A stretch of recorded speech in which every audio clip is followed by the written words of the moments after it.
Hello everyone. நம்ம இந்த வீடியோல எதை பத்தி பார்க்க போறோம்னு பாத்தீங்கன்னா கேட்ல கெட்ட ஆட்டோ சைக்கிள் பேசிஸ் ப்ராப்ளம் பார்க்க போறோம். In a spark ignition engine working on the ideal Otto cycle, a compression ratio is 5.5 and the work output per cycle is 23.625 10 power by Vc. Here Vc is the clearance volume in meter cube and what is the mean effective pressure. So indicated mean effective pressure க்கு என்ன ஃபார்முலான்னு பாத்தீங்கன்னா நார்மலா mean effective pressure அப்படிங்கும்போது equal to work done by shift volume divided by shift volume or stroke volume சொல்லுவோம். இப்போ நமக்கு compression ரேஷியோக்கு ஒரு formula இருக்கு. R is equal to என்னன்னு பாத்தீங்கன்னா total volume clearance volume, that is total volume அப்படிங்கிறது Vc plus Vs by Vc,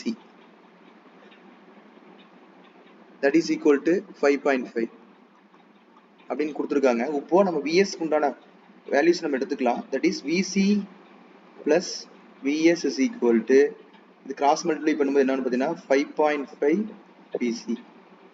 அப்போ Vs is equal to 5.5 Vc minus Vc.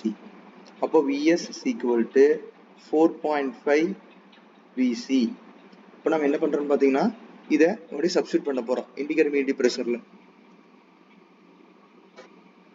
that is indicated mean effective pressure is equal to work done by shift volume நமக்கு தெரியும்.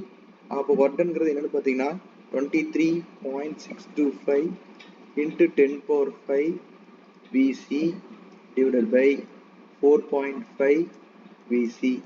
So இந்த Vc cancel ஆயிரும்.